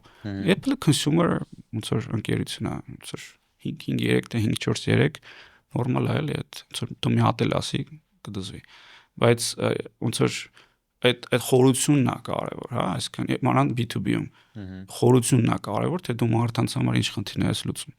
So դրա համար այդ պետք է ավելի լավ ձևակերպենք հարցը, թե դա ինչ կնշանակեր մեր համար, էլի, որովհետև ամեն շաբաթ էլ ինչ որ մի հատ ընկերություն գալիս ինչ որ բան է հայտարարում, ու քանի որ մենք արդեն մեծ ենք, բան, մի քիչ ավելի բան ենք դուխով ենք, էլի, այդքան բան չի ազդում մեր վրա։ Նայ, արդեն 9-րդ տարին է, որ ընկերությունը կա, Crisp-ով է զբաղվում, եթե հետ գնանք 2017-ի հոկտեմբեր ու չգիտեմ, այդ ընկերությունը ստեղծելու օրերին, ինչ կասեր դու հիմա քեզ, կամ ինչ SMS կուղարկեր դու քեզ հիմիկվա Դավիթը, ինչ SMS կուղարկեր այն տարվա Դավիթին Crisp-ի մասին, ինչ խորհուրդ դու կտայիր։ Դա ինչ որ market insight-ներ լավ կլներ, ուղարկե։ Չէ, market insight-ներ չի կարելի։ Ամենաառաջակալը երևի դրանք կլնեին, այսինքն ոչ market insight։ Դե չես կարող զանգես ասես 11 Labs-ի կամ մտի։ Հա, չէ։ Եթե ավելի տենց չգիտեմ ինչ որ փիլիսոփայական կամ բնավորության հետ կապված խորհուրդ պետք է տայի, վստահ չեմ որ ինչ որ բան կա որ ոնց որ կարա եթե ինչ որ կարճ բան պետք է ասեի ոչ մարքեթի մասին, տենց ինձ թվում է բան ա եղել, շատ լավն է, շատ ուրախ եմ էլի մեր journey-ով։ Հա, շատ։ Այդ journey-ն է ամենակարևորը, հա։ Այսինքն նայած ինչն է քեզ մոտիվացնում։ Ոնց որ հետ գալով քո հարցին, տենց IPO ուզում եք անել, ոնց որ կամ միսիան որն է ընկերության։ Մենք մեր միսիային ծառայում ենք։ Կուզենք ավելի շատ աճենք։ Դրա համար պետք է market insight-ներ հետ տալ, հա, բայց այդ քանի որ բացառում ես, չենք կարող ուղարկենք։ Մեր journey-ով շատ ուրախ եմ, շատ, տենց ոնց որ ավոր սիրում եմ Crisp-ը, journey-ին, team-ը, տենց մեր կյանքի մասն է ինքը ու հա ինչ որ որոշումներ կարային ավելի լավը լինեին, բայց դրանք market driven են, այսինքն դու չես կարող տենց բաները կանխատեսես, դրանք կանխատեսես ուրիշ բաներ ես խալ կանխատեսեր, տենց նորմալ է էլի դա։ So չեմ կարծում որ ինչ որ տենց խելամիտ բան կա որ ամեն դեպքում կարող լինի, բայց մտքից չի գալիս այս բանը։ Եվ վերջին հարցը, քո խորհուրդը սկսնակ ձեր ներեցներին, գործարարներին, ովքեր նոր են սկսում իրենց բիզնեսը կամ ուզում են սկսեն։ Tech ոլորտում ենթադրում եմ, հա, թե ցանկացած։ Դից դες ամեն բիզնես ինքը իր հատուկ ճանապարհ է, հա, ինքը տենց չկա մի հատ խորհուրդ, որ տենց գնամ, էսել ինձ բան իրավունք վերապահեմ խորհուրդ տալ այդ առումով շատ տարբեր են ընկերությունները։ Ու դրա համար է բարդ, այսինքն տենց հազար հատ գիրք կա էլի, չգիտեմ, ինչպես կառուցել, այսպես։ Բայց իրանք կարևոր է կարդալ, հասկանալ, բայց երբեք չմտածել, որ քո դեպքում ճիշտ են իրանք, հա, այտենց որտեղ շատ ամեն մի բան իր ոնց որ պատմությունն է, իր նյուանսներով։ Ես բայց կասեի, որ այդ պրպտալը, նու եթե ինչ-որ մեկը արդեն իր ստարտափը սկսում է, ենթադրում եմ, որ պրպտող է ինքը ագին, ու ինձ թվում է այդ ոնց որ պետքա մի բան հասկանալ երևի, ոնց որ հասկանալ, որ եթե ինչ-որ լավ բան ես ուզում ստեղծես, այդ մինիմում 10 տարի պետք է դրան։ Ու պետքա այնպիսի բանով զբաղվես, այնպիսի մոտիվացիայի աղբյուր ունենաս, որ քեզ 10 տարի ստրեսի միջոցով ոնց որ առաջ կտանի ու դու կսիրես դա էլի։ Ինձ թվում է հաճախ ֆաունդերները պատրաստ չեն հասկանում, չեն անցալում այդ միտքը, հա, ու գնում են, չգիտեմ, դրանք իրենց մոտիվացիան գումար աշխատելն է։ Գումար աշխատելու համար դա էլ է լավ մոտիվացիա, ենթադրում եմ, բայց շատ դժվար է 10 տարի մենակ այդ մոտիվացիայով մնալ այդ ստրեսի մեջ էլի, շատ դժվար է, որովհետև եթե չկա ավելի խորը ինչ-որ մոտիվացիա, օրինակ ինչպեսին, օրինակ մեր մոտ միանշանակ է իմ մոտ էլ Արտուի մոտ էլ Հայաստանում իմպակտ ունենալը, օրինակ շատ մեծ մոտիվացիա է։ Մեծ ճնշում է ստեղծում մեր վրա, որ երբ որ ամեն ինչ վատ է, բան, տենց հետո արթնանում ես, քո մեջ ուժ ես գտնում, որ առաջ գնաս այդ, բայց երևի ամենամեծ, հիմա ենթադրություն եմ անում, բայց երևի թե ամենամեծ պատճառը թե ինչու են ֆեյլ լինում ընկերությունները, դա որ լավ ոնց որ չեն կարողանում առաջ գնան, որտեղ այդ մոտիվացիան միշնը այդքան ոնց որ ճիշտ չէր, ճիշտ հիմքերի վրա չի կառուցված, հա։ Կարծում եմ, որ արժի այդպիսի խնդիրներ գտնել, ամենայն չի խնդիրից կախված լինի մոտիվացիան, կարա ավելի, չգիտեմ, օրինակ, եթե ասում ես Հայաստանում լավ տեխնոլոգիական մեծ ընկերություն ստեղծելով իմպակտ ունենաս, դրա տակ գրած չէ, որ պետք է հենց ձայնային ոլորտում լինի, էլի։ Բայց ինչ որ մի քիչ ավելի մեծ պատճառ լինի, որի շուրջ ընկերություն ստեղծես, կարծում եմ դա ունիվերսալ լավ խորհուրդ է։ Մերսի քեզ շատ։ Մերսի ջան։